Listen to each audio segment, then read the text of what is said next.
Hello friends, आज का topic है पांडु। बहुत ही ज़्यादा इम्पॉर्टेंट ये टॉपिक बनता है। यहाँ से 20 मार्क्स का क्वेश्चन बनता है और 10 मार्क्स का भी आ जाता है। तो आज हम पांडु में सबसे पहले पढ़ने वाले हैं परिभाषा, निदान, पूर्व रूप, भेद, सामान्य लक्षण और चिकित्सा। और इसमें हम ऐसे श्लोक भी देखने वाले हैं जो सभी व्याधियों में हम लिख सकते हैं। तो आप ये वीडियो लास्ट तक देखिएगा। तो अब हम स्टार्ट करते हैं पांडु। पांडु को मॉडर्न में कोरिलेट किया गया है एनीमिया से। एनीमिया मतलब रक्त की अल्पता होना, और यह रसवाह स्त्रोतस की व्याधि है। तो हम इसे ऐसे भी याद कर सकते हैं कि रस धातु में विकृति होने से रक्त धातु का निर्माण न होना, जिसकी वजह से रक्त की अल्पता हो जाती है। तो हमें पता है रस धातु के बाद रक्त धातु आती है। तो रस धातु की विकृति होने से रक्त धातु का निर्माण न होना, जिसके कारण क्या होगा, रक्त की अल्पता हो जाएगी और पांडु रोग हो जाएगा। और पांडु का वर्ण कैसा होगा, पीत वर्ण का हो जाता है। पांडु में रोगी का वर्ण पीत वर्ण का हो जाता है। अब हम देखते हैं निरुक्ति। तो निरुक्ति में हमें ये श्लोक याद करना है, पांडस्तु पीत भागार्थ केतकी धूल सा निम। तो ये क्वेश्चन आपका एमडी में भी पूछा जाता है कि पांडु का वर्ण किस फूल के समान बताया है। तो आपको याद करना है केतकी। केतकी का जो वर्ण होता है वो पीत वर्ण होता है। तो इसमें केतकी के फूल के समान पांडु का वर्ण बताया है। अब है परिभाषा। परिभाषा है जिस रोग में रोगी की त्वचा का वर्ण श्वेत पीत हो जाता है उसे पांडु रोग कहा जाता है। तो इसमें रोगी की त्वचा का वर्ण आपका पीत वर्ण का हो जाता है।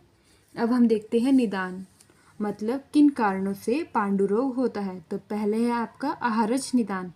तो इसमें देखते हैं विरुद्ध आहार सेवन करने से, अम्ल, लवण और चार का सेवन करने से, उष्ण पदार्थों का सेवन करने से, निष्पाव, मांस, पिनियाक का सेवन करने से और मिट्टी का सेवन करने से पांडु रोग होता है। अब हम देखते हैं विहारज। विहारज में पहला है आपका अति व्यायाम करने से, दिवस शयन करने से मतलब दिन में सोने से, वेगों का धारण करने से, काम करने से, चिंता करने से, भय करने से, क्रोध करने से और शोक करने से आपका पांडु रोग हो जाता है। अब हम देखते हैं संप्राप्ति। तो इन निदानों का सेवन करने से आपका पित्त प्रधान त्रिदोष प्रकोप होता है। मतलब त्रिदोष प्रकोप होता है, उसमें भी आपका प्रधान होता है पित्त। और पित्त कौन सा होता है, साधक पित्त। तो ये भी आपका एमडी में पूछा जाता है कि कौन सा पित्त प्रधान प्रकोप होता है, साधक पित्त। उसके बाद ये साधक पित्त त्वचा व मांस के मध्य स्थान संचय हो जाता है, जहाँ पर जाकर वह कफ, वात, रक्त और मांस को दूषित करता है, जिसके बाद त्वचा का पांडु वर्ण हो जाता है और पांडु रोग हो जाता है। तो हम दोबारा देख लेते हैं संप्राप्ति। निदानों के सेवन से पित्त प्रधान त्रिदोष प्रकोप होता है, जो त्वचा व मांस के मध्य स्थान संचय होता है, वहाँ पर जाकर वह कफ, वात, रक्त और मांस को दूषित करता है, जिसके कारण त्वचा का पांडु वर्ण होना और पांडु रोग हो जाता है। अब हम देखते हैं भेद। तो आचार्य चरक ने पांडु के 5 भेद बताए हैं, आचार्य सुश्रुत ने पांडु के 4 भेद बताए हैं और आचार्य वाग्भट ने पांडु के 5 भेद बताए हैं। तो आप इसे ऐसे भी याद कर सकते हैं कि पांडु में जो पा है मतलब आप लिख सकते हैं 5 और इसी को हम 4 बना सकते हैं। तो आचार्य सुश्रुत ने बताए हैं 4 और आचार्य वाग्भट के भी 5 हैं। तो आचार्य चरक के देख लेते हैं कौन कौन से 5 हैं। पहला है वातज, सेकंड पित्तज, थर्ड है कफज, फोर्थ है सन्निपातज और फिफ्थ है मृदु भक्षण जन्य मतलब मिट्टी खाने से जो पांडु रोग होता है। आचार्य सुश्रुत ने बताए हैं 4, वातज, पित्तज, कफज और सन्निपातज।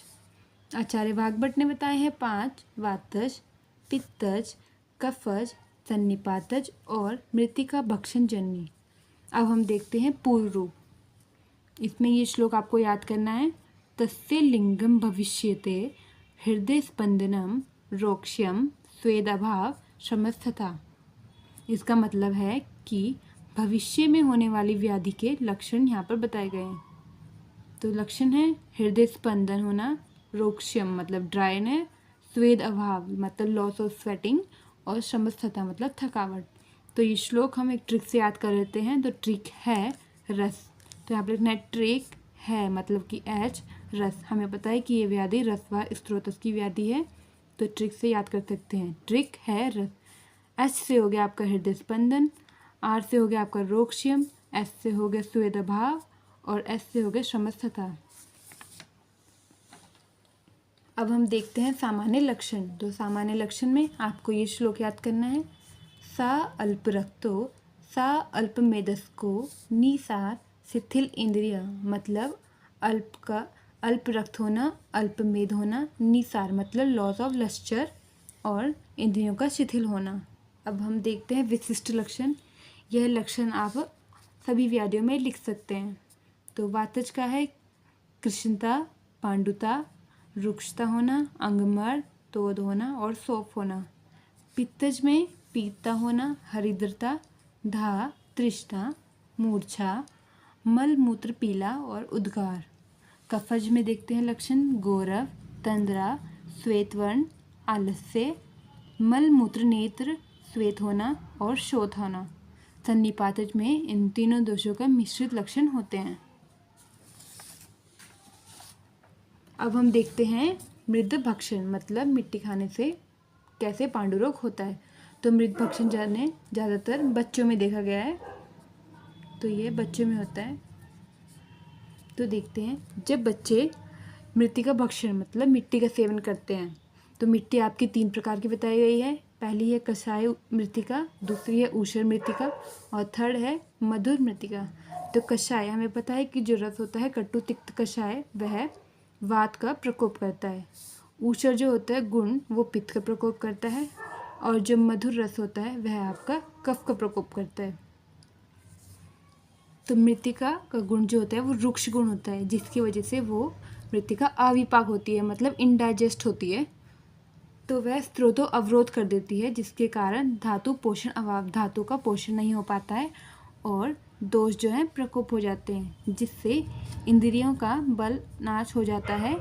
बल, वर्ण और अग्नि का नाश होता है। अग्नि मंद हो जाती है, ओज का क्षय हो जाता है, जिससे हमारा पांडुरोग हो जाता है। अब हम देखते हैं लक्षण। मिट्टी खाने से क्या लक्षण होते हैं। तो होता है पहले शोथ मतलब इन्फ्लेमेशन हो जाती है आपकी अक्षिकुट में, गंड में, भ्रू में, पाद में और नाभि में। सेकंड है आपका उदर कृमि, उदर में कृमि हो जाते हैं, क्योंकि मिट्टी में कीड़े होते हैं, तो उदर में भी जिसके कारण कृमि हो जाते हैं। अब हम देखते हैं चिकित्सा सूत्र। तो यह 4 पॉइंट आप सभी व्याधियों में लिख सकते हैं। तो पहला है आपका निदान परिवर्जन करना, सेकंड है संशोधन चिकित्सा, थर्ड है संशमन चिकित्सा, और फोर्थ है पथ्य अपथ्य। तो आप ये श्लोक सभी व्याधि में लिख सकते हैं। संशोधनम संशमनम निदानस्य च वर्जनम एतावद बीसचा कार्य रोगे रोगे यथा विधि। तो ये चिकित्सा सूत्र का श्लोक है, और यह क्वेश्चन आपसे पेपर में पूछा जाता है, तो आपको ये श्लोक याद करना है। अब हम देखते हैं निदान परिवर्जन। यह श्लोक भी आप सभी व्याधियों में लिख सकते हैं, क्योंकि सभी व्याधियों में सबसे पहला जो सूत्र है वह निदान परिवर्जन है। तो देखते हैं वात आदि नाम प्रतिघात प्रोक्ता संक्षेप क्रिया योगे निदान परिवर्जनम, मतलब कि सभी रोगों में प्रथम जो सूत्र है वह है निदानों का परिवर्जन करना, मतलब जिस रोग से जिस कारण से वह व्याधि हो रही है उन कारणों का त्याग करना ही निदान परिवर्जन है। अब हम देखते हैं संशोधन चिकित्सा। तो इसमें आपको ये श्लोक याद होना चाहिए। तत्र पांडवाम्ययी स्निग्धे तीक्ष्ण ऊर्ध्व अनुलोमिके संशोध्यो मृदुभिस्तिक्ते कामली तु विरेचने, मतलब स्निग्धे मतलब आभ्यंतर स्नेह करना है, तीक्ष्ण ऊर्ध्व अनुलोमिके मतलब तीक्ष्ण वमन करना है, और संशोध्य में आपको मृदुभिस्तिक्ते करना है, मतलब विरेचन मतलब मृदु विरेचन कर्म करना है, और यही मृदु विरेचन कर्म आपका कामला में भी बताया गया है। तो यही चिकित्सा आपके कामला में भी है। तो ये श्लोक चंचोद्य मृदु भिस्तिक्ते कामृतु विरेचने आप कामला में भी डाल सकते हैं। तो यहाँ पर आपका है मृदु विरेचन कर्म आपका कामला में भी होता है और पांडु में भी होता है। अब हम देखते हैं स्नेहन के कुछ द्रव्य याद कर लेते हैं। पंचगव्य घृत, सेकंड है महातिक्त घृत, कल्याण घृत और आरगवद आदि घृत। यह चारों आपका साधक पित्त का शमन करते हैं। तो इसको हम ट्रिक से याद कर लेते हैं। कल्याण ने महागव्य का वध कर दिया। गव्य मतलब गाय और महा हो गई आपकी बड़ी, मतलब कल्याण ने महागाय का वध कर दिया। तो कल्याण से हो गया आपका कल्याण घृत, महा से हो गया महातिक्त घृत, गाय की तिथि आपकी 5 तो हो गई आपकी पंचगव्य घृत और वध से हो गया आपका आरग वध आदि घृत। तो ऐसे हम ये इसमें याद कर लेंगे।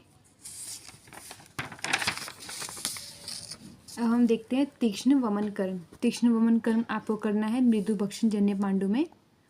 थर्ड है आपका तीक्ष्ण विरेचन कर्म, यह आपको करना है विशेषकर पित्तज पांडु में। और किससे करना है? गोमूत्र व दुग्ध से, केवल दुग्ध से या फिर निषोध चूर्ण से। हमें पता है कि निषोध जो है हमारा विरेचन कर्म करता है। फोर्थ है हमारा रक्त बस्ती। ये आपको बताइए चरक ने कि रक्त का क्षय होने की अवस्था में हमें अजर रक्त बस्ती का वर्णन बताया गया है। अब है संचमन चिकित्सा। इसमें ये श्लोक इम्पॉर्टेंट है। वातिके स्नेह भूयिष्ठम, पैतिके तिक्त शीतलम, श्लेष्मिके कटु तिक्त उष्णम, विमिश्र सन्निपातिके। मतलब वातज में आप स्नेह चिकित्सा करेंगे, पित्तज में आप तिक्त शीतलम औषधि की चिकित्सा करें, कफज पांडु में हम करेंगे कटु तीक्ष्ण उष्ण वीर्य औषधि चिकित्सा, सन्निपातज में हम करेंगे विमिश्र चिकित्सा, मतलब वातर पित्तर कफ इन तीनों की मिश्र चिकित्सा हम करेंगे सन्निपातज में। फिफ्थ है मृदु भक्षणजन्य पांडु में। इसमें हम पहले निदान परिवर्जन करेंगे और सेकंड हम कृमि उपचार करेंगे। सभी प्रकार के पांडु में पथ्य अन्न का सेवन करेंगे। अब हम देख लेते हैं पथ्य अपथ्य। तो ये श्लोक भी आप सभी व्याधियों में लिख सकते हैं।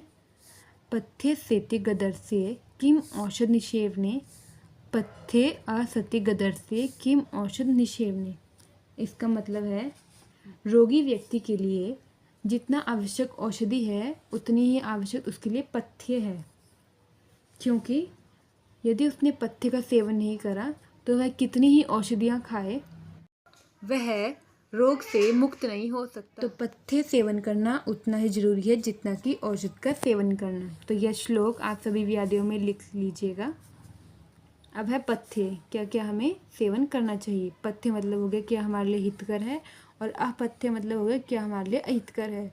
तो पथ्य में देखते हैं यव, शाली चावल, मधु, घृत, हरिद्रा, शुंठी, गौमूत्र, गाजर और केला। अपथ्य में है अम्ल, लवण, मत्स्य, तांबुल, मांस और तिल। अब हम कुछ और चिकित्सा देख लेते हैं। यदि गर्भिणी को पांडु हो जाए तो हमें उसे धात्री लोह देना चाहिए। सेकंड है रक्त पित्त जन्य पांडु, मतलब रक्त पित्त के कारण अगर पांडु हो जाए तो हमें वासा गुड़ुच्च आदि देना चाहिए। थर्ड है पांडु जन्य शोभ, मतलब पांडु के कारण यदि इन्फ्लेमेशन हो जाए तो हमें पुनर्नवादि देना चाहिए। फोर्थ है स्त्री, बालिका और बंध्यत्व, तो इसमें हमें दाढ़ी आदि घृत देना चाहिए। फिफ्थ है स्थूल रोगी, मतलब ओबिस पेशेंट में हमें लोह आसव और अयस्कृति देना चाहिए। आई होप आपको समझ आया होगा। अगर आपको अच्छा लगा हो तो कमेंट ज़रूर करिएगा। Thank you.